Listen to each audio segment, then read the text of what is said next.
आप भी कहीं ना कहीं किसान से जुड़े हैं। ये कृषि प्रधान देश है साहब। और मैं ये कहना चाहता हूँ कि ये लड़ाई किसानों की भी नहीं है। आप लोग इसको बार बार गलत दिखा रहे हैं। ये लड़ाई आम लोगों की लड़ाई है। आज जब गोदामों में अनाज चला जाएगा और जब 3 गुने दाम में ख़रीदा जाएगा और मार्केट में बिकेगा, तो ये आम जनता पे दामों का बोझ पड़ेगा, किसान पे नहीं पड़ेगा। किसान क्या करेगा? किसान तो अपना उगाता है, खाने के लिए रख लेता है, लेकिन जो मेन बोझ पड़ेगा वो आम लोगों को पड़ेगा। ये घरों में है कि किसान आंदोलन कर रहे हैं, सरसों का रेट बढ़ा, तेल 180 पहुंच गया, 200 पार हो गया, कहाँ पे 180 की बात कर रहे हैं।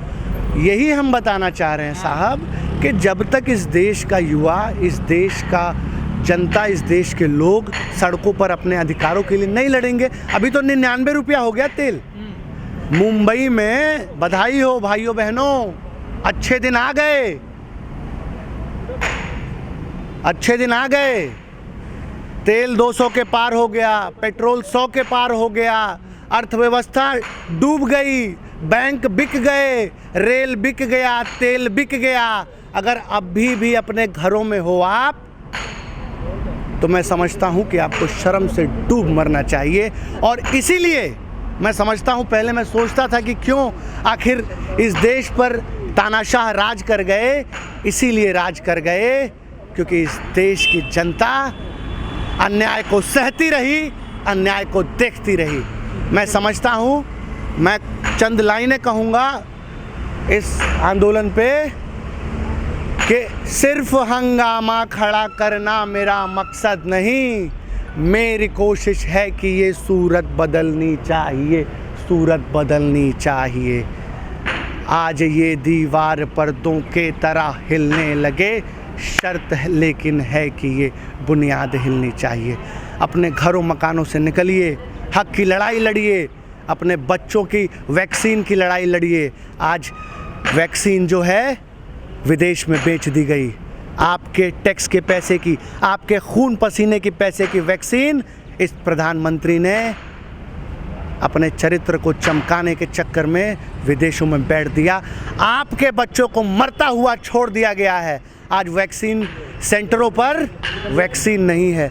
जो वैक्सीन नहीं दे सकता, जो महिलाओं को सुरक्षा नहीं दे सकता, जो इस देश की अर्थव्यवस्था को नष्ट कर रहा है, जो इस देश को बेच रहा है, मैं समझता हूँ उसे सत्ता में रहने का कोई अधिकार नहीं है, कोई अधिकार नहीं है। और मैं जनता से अपील करना चाहूँगा कि निकलो घरों मकानों से, जंग लड़ो बेईमानों से।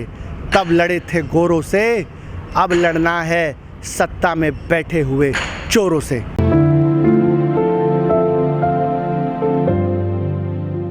अतुल भाई, 6 महीने होने वाले हैं किसान आंदोलन को, कितनी सफलता मिली अभी तक आपको? ज़बरदस्त सफलता है। आज स्थिति ये है कि इनके नेता जो है, मुख्यमंत्री, घरों से बाहर नहीं निकल रहे हैं और निकलते समय खौफ खा रहे हैं। इससे बड़ी बात क्या हो सकती है? आज ये क्या चेहरा, क्या मुंह लेकर के जाएं किसानों के बीच? आज खड़ा है किसान, आप देख रहे हैं, स्वागत कर रहा है इनका किस तरीके से। निहत्थे गरीब किसानों पर गोली चलवाना, उनको आंसू गैस के गोले दगवाना, लाठी चार्ज कराना, ये तो मुझे जनरल डायर की याद दिलाता है। और हम तो तमाम हर बार कह रहे हैं कि ये सरकार तानाशाह हो चुकी है। और एक बात और, मनोहर लाल खट्टर जी, ये बात आप समझ लीजिए कि अब आप कहीं भी जनसभा नहीं कर पाएंगे पूरे हरियाणा में।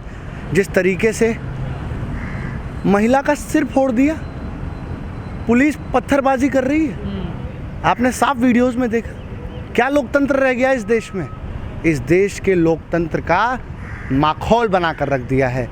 और नेता नहीं बैठे हैं, तानाशाह बैठे हैं, तानाशाह। उन्हें क्यों निकलने दें और क्यों नहीं उनका बहिष्कार करें? आज 7 सालों में किसानों के लिए इस सरकार ने किया ही क्या है? अलावा उन्हें तड़प तड़प के मरते हुए छोड़ दिया है। इसके अलावा क्या किया है? क्या आत्महत्याएं रुक गई? क्या एमएसपी की गारंटी सब जगह हर फसलों पे मिल गई? क्या सिंचाई विभाग में भ्रष्टाचार खत्म हो गया? नहीं साहब, किसानों की मेहनत को कुचल करके ख़त्म किया गया। 70 सालों से तो किसान 70 सालों से अब उबर रहा था। अब तो तुम जब उबर रहा था तभी उसको अब गुलामी के जंजीरों में जो है इन 3 काले कानूनों के उससे आप फिर से बांधने की कोशिश कर रहे हैं, प्रयास कर रहे हैं। हमारा साफ साफ मुद्दा है, हमें हिंसा में विश्वास नहीं है, ना हम हिंसक हैं। किसान कभी हिंसक नहीं हो सकता है। हम तो प्रधानमंत्री जी से, इस देश की सरकार से सिर्फ यही चाहते हैं कि ये तीनों किसान विरोधी काले कानून वापस हो जाए और एमएसपी पे गारंटी मिल जाए। बस हम अपने कल मिल जाए, 1 घंटे के अंदर मिल जाए, हम 1 घंटे के अंदर यहाँ से खाली करके चले जाएंगे। ये इनका ढकोसला है। ये अंबानी, अडानी और तमाम इस देश के उद्योगपतियों को सम्रांत करने वाली सरकार है। ये ढकोसला इनका नहीं चलेगा और ये देश कॉरपोरेट गुलामी में नहीं जाएगा। तो ये तो बात आप मनोहर लाल खट्टर जी से पूछिए। जिस तरीके से कल दमन हुआ और जिस तरीके से ये दमन की राजनीति कर रहे हैं, कल 20 से अधिक महिलाओं को इतनी ज़बरदस्त चोट लगी है और 150 से अधिक किसान घायल हुए हैं, किसानों पर गोलियां चली हैं। मैं आपसे पूछना चाहता हूं, क्या इस देश का किसान इतना बुरा है? आतंकवादी है, मर्डरी है, खूनी है, कत्ली है? अरे आप खट्टर जी और अजय सिंह बिष्ट जी, आप जैसे लोगों को इसी किसान ने चुन करके वहाँ बैठाया है और आज आपको तनिक भी दया नहीं आई? उन महिला के शरीर पे लहूलुहान था, खून से लथपथ। हमारी मांगे क्या हैं आप बताइए? हमारी मांगे साफ साफ बहुत क्लियर मांगे हैं हमारी। जिस दिन ये सरकार ये तीनों कृषि कानून, ये तीनों किसान विरोधी काले कानून वापस कर लेगी, भाई उस दिन हम यहाँ पे चुपचाप यहाँ से अपने सारे टेंट तंबू उखाड़ के घर चले जाएंगे और ये रोड फिर से चलने लगेगा। वो तो सरकार ने मना कर दिया, कानून तो वापस तो बस, तो फिर अगर सरकार अड़िग है तो हम तो जनता हैं, हम तो सरकार बनाने वाले हैं।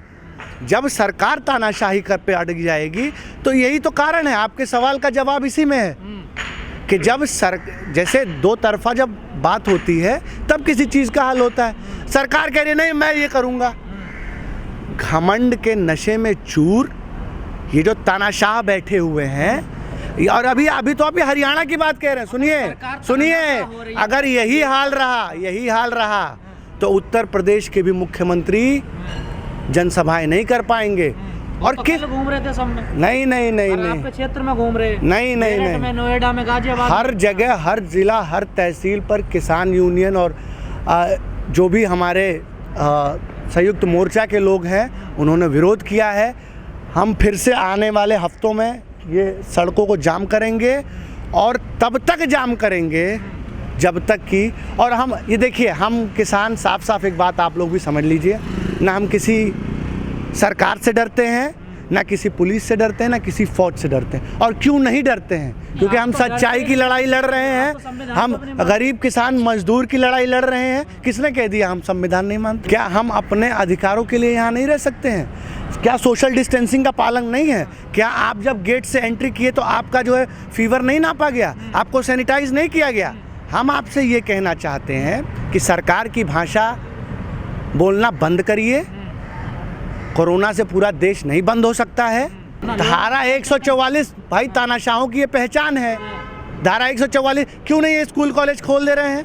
क्यों नहीं? क्यों? हाँ, ये ऑक्सीजन सिलेंडर जारी है, बताइए हमने इसका रास्ता रोका?